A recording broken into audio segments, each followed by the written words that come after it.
Assalamualaikum warahmatullahi wabarakatuh. Kembali lagi bersama channelnya DMT, Dunia Militer Terkini. Di video kali ini kita akan membahas tentang update berita militer Indonesia. Ada apakah? Mari kita bahas ulasannya di sini.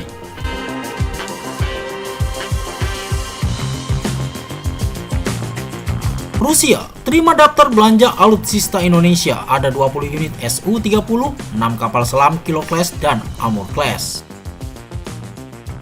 Saat ini sangat tidak mungkin Indonesia membeli tambahan jet tempur Su-30 hingga kapal selam Kilo Class dan Amur Class dari Rusia. Su-30, kapal selam Kilo Class dan Amur Class permintaan Indonesia sudah diterima Rusia, tinggal menunggu keputusan negeri ini. Indonesia berniat membeli Su-30, kapal selam Kilo Class dan Amur Class yang memperkuat angkatan bersenjatanya usai kena embargo militer Amerika Serikat. Embargo militer Amerika Serikat pada 1995 sampai 2005 membuat Indonesia mengalihkan pembelian senjata ke Rusia. Su-30, kapal selam Kilo Class dan Amur Class merupakan sedikit alutsista yang diincar. Akan tetapi, ketika pembelian hendak diproses, Amerika Serikat mencabut embargo militernya dari Indonesia. Amerika Serikat khawatir Indonesia semakin hanyut dalam kesepakatan senjata dengan Rusia. Hal itu bisa membuat pasaran senjata Amerika Serikat di Indonesia berkurang. Walhasil, Amerika Serikat saat ini berusaha menjual sebanyak mungkin senjata ke Indonesia. Usai mencabut embargo militernya, pemerintah Amerika Serikat tutup kuping bagi para pengkritik yang memprotes penjualan senjata ke Indonesia karena dianggap negara pelanggar HAM. Kelompok hak asasi manusia mengecam keputusan pemerintah Amerika Serikat untuk melanjutkan penjualan 8 helikopter serang Apache ke Indonesia. Kesepakatan senilai $500 juta Amerika Serikat yang terbesar sejak Washington mencabut embargo penjualan senjata mematikan ke Indonesia pada tahun 2005 diumumkan oleh Menteri Pertahanan Amerika Serikat, Chuck Hagel, dan akan mencakup pelatihan pilot, teknologi radar, dan pemeliharaan, jelas Red Plague pada 10 September 2013. Menhan Amerika Serikat saat itu Chuck Hagel meyakini penjualan AH-46 Apache membantu membangun kemampuan militer Indonesia. Memberikan helikopter kelas dunia ini kepada Indonesia merupakan contoh komitmen kami untuk membantu membangun kemampuan militer Indonesia, kata Hagel. Amerika Serikat menegaskan jika Apache bakal digunakan Indonesia untuk operasi anti pembajakan dan memperluas kesadaran domain maritim. Jadi tak ada tudingan bahwa Apache digunakan untuk melanggar HAM. Seorang pejabat Amerika Serikat yang tidak mau disebutkan namanya mengatakan kepada wartawan bahwa helikopter tempur tersebut akan memperkuat operasi anti pembajakan Indonesia dan memperluas kesadaran maritim, jelasnya. Washington menyodorkan berbagai macam senjata ke Indonesia selain Apache, V-22 Osprey, UH-60 Black Hawk, F-15 Eagle II, F-16 Fever, F-18 Growler, MLRS HIMARS, dan masih banyak lagi, tinggal pilih lalu bayar. Jika boleh berpendapat, Indonesia mesti membeli senjata-senjata dari Amerika Serikat saat ini ketimbang dari Rusia. Alutsista buatan Amerika Serikat lebih canggih, mudah perawatan, suku cadang melimpah, serta mematikan. Akan tetapi jika tak memungkinkan, membeli dari Prancis atau Rusia merupakan solusi terbaik bagi Indonesia. Apalagi Rusia sudah menerima daftar belanja alutsista yang diinginkan Indonesia meski belum terwujud hingga detik ini. Daftar persenjataan dan peralatan Rusia yang direncanakan untuk dibeli oleh Indonesia antara lain 20 pesawat tempur Su-30 Mk2, 4 kapal selam Project 636 Kilo, dan 2 kapal selam Project Amur 1650, beberapa corvette dan kapal, sistem pertahanan udara dengan nilai total sekitar $3 miliar Amerika Serikat.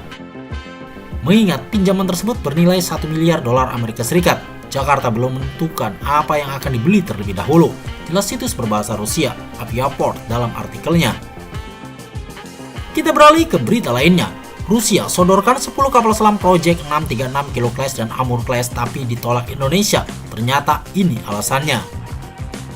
Sebelum Indonesia mengincar kapal selam Scorpion, Rusia pernah menawarkan 10 kapal selam Project 636 Kilo Class dan Amur Class.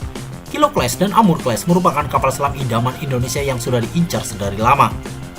Meski ujungnya Indonesia mendapatkan kapal selam Changbogo dibandingkan Kilo Class atau Amur Class. Kecewa tentunya, Changbogo sama sekali tak setanding dengan kapal selam Kilo Class dan Amur Class. Bagi yang belum tahu, Kilo Class mendapat julukan Black Hole. Dijuluki demikian karena ia kapal selam berpenggerak diesel elektrik yang paling senyap sedunia. Ia bisa menyelam tanpa menimbulkan suara bising. Kapal selam dengan suara bising sangat mudah dideteksi oleh musuh. Karena air ialah media yang sangat cepat menghantarkan suara. Sekali kapal selam terdeteksi di masa perang, maka nyawa para awak jadi taruhan. Kapal selam diesel listrik kelas Kilo Rusia adalah salah satu program angkatan laut paling sukses dalam sejarah modern, jelas Yuzhny News. Saat ini, sekitar 70 unit Kilo Class baik Project 636 atau 877 sudah dibuat dan dipakai di berbagai negara di dunia. Lebih dari 70 unit kelas Kilo telah dibangun selama lebih dari 40 tahun terakhir, dan lebih dari 60 unit masih beroperasi dengan Angkatan Laut Aljazair, Tiongkok, India, Iran, Myanmar, Polandia, Vietnam, dan Rusia. Model-model baru dan lebih baik masih terus dibuat dengan pengiriman direncanakan jauh di masa depan, ungkapnya. Project 877 yang merupakan jenis pertama Kilo Class dibangun oleh Biro Desain Rubin. Pekerjaan desain pada kelas awal Project 877 Kilo dimulai di Uni Soviet pada tahun 1974 di Biro Desain Rubin. Kapal selam pertama mulai beroperasi pada awal tahun 1980-an, ungkapnya. Karena sukses dengan 877, Rusia berpikir untuk meningkatkan lagi kemampuan Kilo Class. Dicetuskanlah Project 636 atau acap disapa dengan Improved Kilo. Improved Kilo menawarkan kemampuan rudal anti kapal permukaan. Versi 877 cuma dilengkapi torpedo saja sebagai elemen penggebuk utama. Kapal selam 636 sering disebut kapal selam Improved Kilo atau Kilo 2, menggabungkan peningkatan yang menyeluruh. Kapal selam 636 menampilkan peningkatan kesenyapan sistem propulsi dan otomatisasi, beber Yuzhny News. Belum puas lagi, Rusia meningkatkan Improved Kilo Class dengan Project 636+3. Sebetulnya, 636+3 merupakan tanggapan atas gagalnya Project 677 Lada Class. Mulai tahun 2010-an, 636 ditingkatkan lebih lanjut menjadi varian saat ini, Kilo Project 636+3, terkadang disebut Improved Kilo 2. Desain tersebut terbukti populer ketika kapal selam kelas Lada Project 677 mengalami penundaan dan gagal memenuhi harapan, jelasnya. Padahal, Lada Class ini sempat ditawarkan ke Indonesia. Lada Class merupakan sebutan kapal selam Amur Class yang digunakan oleh Angkatan Laut Rusia itu sendiri. Sedangkan Amur Class merupakan nama dari versi ekspor Lada Class. Seperti judul dalam video ini, Indonesia ditawari 10 kapal selam Kilo Class. Rusia memberikan tawaran baru kepada Indonesia untuk pasokan 10 kapal selam. Jenis kapal selam Rusia yang diusulkan ke Indonesia belum diungkapkan, namun menurut para ahli, kemungkinan besar direncanakan untuk memasok kapal selam diesel listrik Project 636 kelas Kilo atau Amur. Jelas ARMS Trend pada 21 Agustus 2013 silam. Tapi Indonesia menolak hal ini lantaran Rusia tak mau berbagi teknologi pembuatan kapal selam tersebut. Dari alasan inilah akhirnya Changbogo yang goal, sedangkan kapal selam Kilo Class dan Amur Class tak jadi terjual ke Indonesia.